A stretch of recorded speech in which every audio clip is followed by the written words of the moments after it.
ଦୀର୍ଘ ଦେଢ଼ ମାସ ଧରି ଚାଲିଥିବା ଐତିହାସିକ ମହାକୁମ୍ଭ ପର୍ବ ଉପଲକ୍ଷେ ଆଜି ଆମେ ବଣାଇଗଡ଼ ସହରରୁ 3ଟି ଗାଡ଼ିରେ 12 ଜଣ ପ୍ରୟାଗରାଜରେ ବୁଡ଼ ପକାଇବା ପାଇଁ ବାହାରିଛୁ ଏବଂ ସାଙ୍ଗରେ ଆମର କୌଣସି ରାସ୍ତାରେ ଜାମ୍ ହେଲା କି କୌଣସି ପ୍ରକାର ଅସୁବିଧା ଯୋଗୁଁ ଖାଇବା ପିଇବାରେ ଯେମିତି ଅସୁବିଧା ନ ହୁଏ ସେଥିପାଇଁ ଆମେ ସମସ୍ତ ପ୍ରକାର ରାସନ ବାସନକୁସନ ପାନି ଏବଂ ମେଡ଼ିସିନ ସାଙ୍ଗରେ ନେଇ ଯାଉଛୁ। ଏହାପରେ ଆମେ ବର୍ତ୍ତମାନ ପହଞ୍ଚୁଛୁ ଆପଣଙ୍କର ଛତିଶଗଡ଼ ବର୍ଡ଼ରରେ।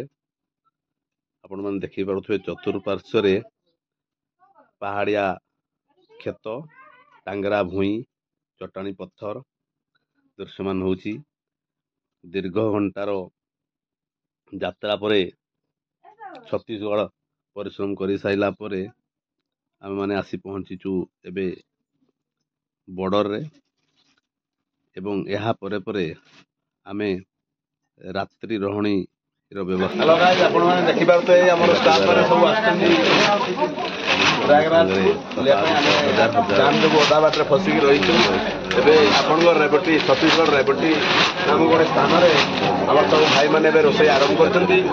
ଆପଣମାନେ ଦେଖୁ ସମସ୍ତେ ଇଏ ହେଉଛି ମୁଢ଼ି ପାଗ ଚାଲିଛି ଆଉ ତା ସହିତ ଝାଲମୁଢ଼ି। ଆମର ସେପଟେ 4 ଜଣ ଭାଇ ତାସ ଖେଳୁଛନ୍ତି ଏବଂ ରାତ୍ରି ଭୋଜନ ଆମର ଯୋଉ ରାତିରେ ଭାତ ଡାଲମା ଟମାଟୋ ଖଟା ଏବେ ରୋଷେଇ ଚାଲିଛି। ଖାଇସାରିକି ପୁଣି ଆମେ ପ୍ରୟାଗରାଜ ଉପରେ ପାଇଁ ବାହାରିବୁ। ଆହୁରି ଏଇଠାରୁ 300 କିଲୋମିଟର ପାଖାପାଖି ଅଛି। ଆଜି ବହୁତ ଜାମ୍ ଅଛି, ଲୋକମାନେ ସମସ୍ତେ ଯିବା ଆସିବା କରୁଛନ୍ତି, ଫେରି ସାରିଲେଣି ଅଧାରୁ ଅଧିକ ଲୋକ ଦେଖୁଛନ୍ତି। ପୁଣି ଆପଣମାନଙ୍କୁ ଆମେ ଅପଡେଟ୍ ଦେବୁ। 300-400 କିଲୋମିଟର ରହିଛି। ଆମେ ବର୍ତ୍ତମାନ 300-400 କିଲୋମିଟର ଅଲରେଡ଼ି ଆସି ସାରିଲୁଣି।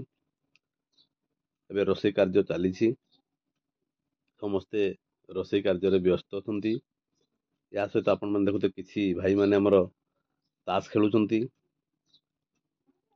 ସାଙ୍ଗରେ ଏଣ୍ଟରଟେନମେଣ୍ଟ ପାଇଁ ତାସ ନେଇକି ଆସିଥିଲେ। ଆଉ କିଛି ଭାଇମାନେ ରୋଷେଇ କାର୍ଯ୍ୟରେ ବ୍ୟସ୍ତ ଅଛନ୍ତି। ଆଉ କିଛି ଭାଇମାନେ ଦେଖିପାରୁଥିବେ ଆମ ସାଇଡ଼ରେ ଅନ୍ୟ ରାଜ୍ୟରୁ ଦେଖନ୍ତୁ ଶହ ଶହ ଯାତ୍ରୀ ମହିଳା ପୁରୁଷ ଛୁଆମାନଙ୍କୁ ନେଇ ଆସିଛନ୍ତି ଏବଂ ନିଜର ବସ୍ ନେଇକି ଆସିଛନ୍ତି। ସେମାନେ ବସ୍ ଏଠାରେ ଅପେକ୍ଷା କରୁଛନ୍ତି। ରୋଷେଇ ସାରିଲା ପରେ ପୁଣି ସେମାନେ ବାହାରିବେ ଏବଂ ସେଇଠାରେ ଯାଇକି ବୁଡ଼ ପକାଇବେ। ବହୁତ ସୁନ୍ଦର ଭୋଜନ। ଆମର ଖାଦ୍ୟ ପ୍ରସ୍ତୁତ ସରିଛି। ଭାତ ଡାଲମା ଟମାଟୋ ଖଟା ମିକ୍ସଚର ସମସ୍ତେ ଏକାଠି ବସି ଖାଇବାର ମଜା ନିଆରା।